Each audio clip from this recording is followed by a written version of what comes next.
So you chose to go to the Tea Party. Yeah. You are a member of the you're the leader. I'm the chair of North Star Tea Party Patriots. North Star Tea Party Patriots. Yes, which is a coalition, conglomerate of local Tea Party groups.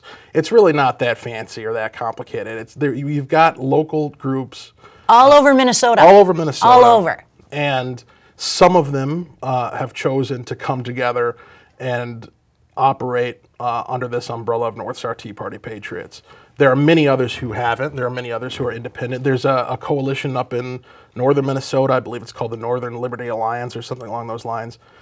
They have their own coalition of groups that are local in that area, and they want to remain autonomous, and that's fantastic. That's great. Isn't that what the Tea Party is? Yeah, that's exactly right. You don't, and I'll tell you, because this is particularly in this state, we've had a rough time getting started and getting momentum going.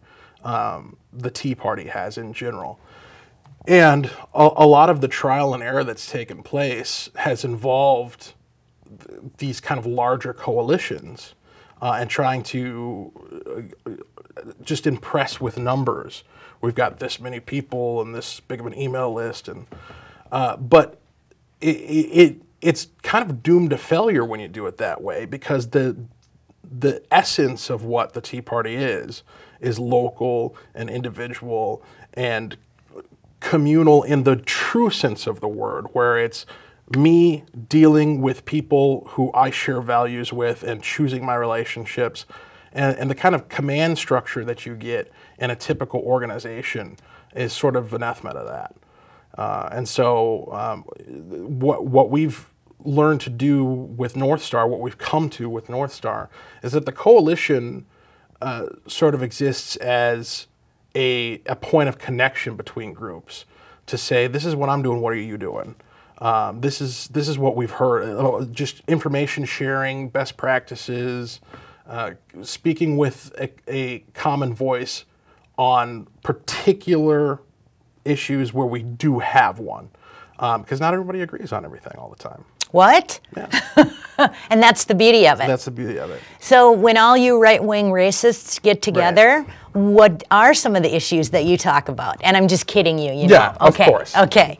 We can cover that stereotype next. What are some of the issues that do bring everybody together? Spending, taxes, healthcare? Yeah, that's it. I mean, the principles, we operate under the national organization or the national umbrella of Tea Party Patriots, and their three core principles are fiscal responsibility, constitutionally limited government, and free markets. And it kind of becomes kind of liturgical when you say it that way, ritualistic, to where you don't really think about the substance of what those three things mean. But when you stop and pause and think about it, the issues that we're going to be concerned with are going to be attached to one of those three things. It's taxes. It falls in the category of fiscal responsibility, also falls in the category of constitutionally limited government. Is what we're being taxed for actually authorized or appropriate, given the constraints that our Constitution places upon government at the state and federal level, and recognizing the difference between what the different levels of government should be doing. So fiscal stuff is a big thing. As it should be. As it should be. It's often said that we don't deal with social issues, and I think to the extent that people mean when they say social issues, that is true. However, social issues do fall within the category of constitutionally limited government and fiscal responsibility often, because it's kind of like with the debate at state capitals about separating the budget from policy. Well, everything gets paid for. So when you're arguing about how to pay for something or what to pay for or how much to allocate toward it, you're inherently talking about policy issues. What should we be paying for? Which gets you into that kind of discussion. And even when it comes to levels of government, I think is a big distinction that gets made when it comes to these social policies, because what the Tea Party has to say about an issue like, say, abortion, right? has less to do with a value judgment or with analyzing the actual merits of a particular argument, so much as analyzing where that argument should be taking place. Should the feds be talking about it at all? Or is it a state issue? I'm going to go with no. Yeah, and that is the answer. So yeah, we do have things to say about social issues, but they're not the kind of, they're more of a referee style, sheep herding the conversation, as opposed to taking positions on how you should think about X, Y, and Z social issues. Does the Tea Party organizations in general, do they address any social issues at all?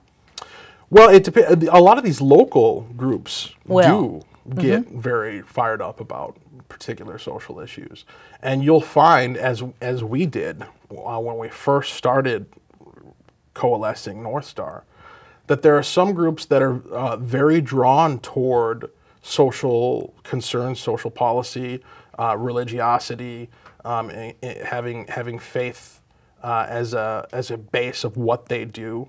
And there are other organizations that's anathema to them, that they want to keep it secular, they want to have it a very objective conversation about policy.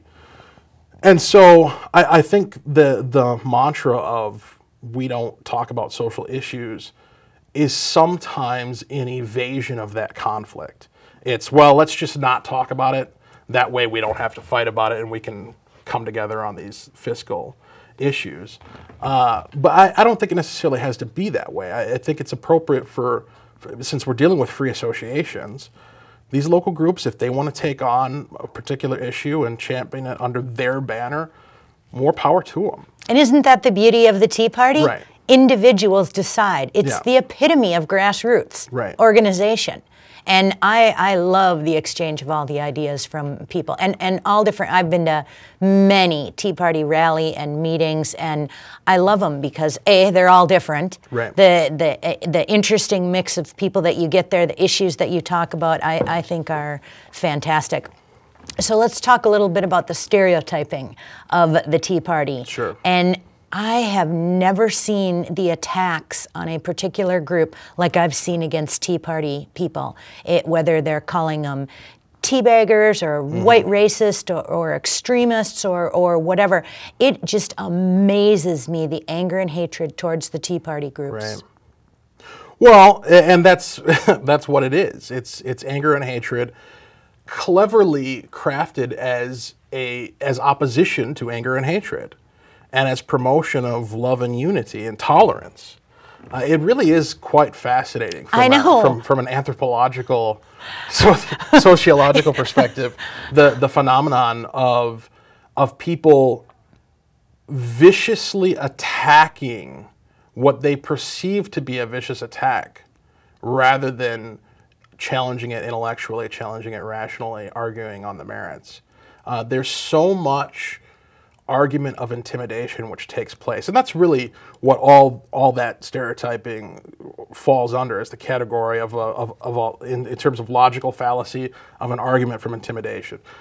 You're only saying that because you're racist. You're only saying that because you're mean. You're only saying that because you hate fill in the blank group. Or people who are tolerant wouldn't say what you just said. People who are good-hearted and think about others wouldn't take the position that you're taking. So in other words, it's not, well, you're wrong because X, Y, and Z, point, counterpoint, facts, figures. It's, you're wrong because I'm associating you with this negative thing arbitrarily and placing you in the position of defending that, which is indefensible. I can't defend your label that you're placing upon me. I can make an argument, and you can attack that argument and pick it apart all you want. But when you can't, or you choose not to, the convenient place to shift to is the name calling, and it's very common. It happens it starts on the playground and it goes all the way up through to Congress, right? And there's certain things that just never change. And so the way to combat it is to call out for what it is. You call it out for what it is, and then you challenge people to be adults Are we adults or aren't we? Are we rational or aren't we? Are we going to deal with each other honestly or aren't we? If you want to bring me in, let's say I was coming, and I'll go talk to just about anyone. Let's say you're bringing me on to a progressive television show. If you want to bring me on just so you can call me names for half an hour, just let me know that's what you're going to do, right? Don't bring me on and pretend that we're going to have some sort of dialogue and actually debate the issues if the actual intent is just to disparage and demean and throw out all kinds of ad hominem attacks.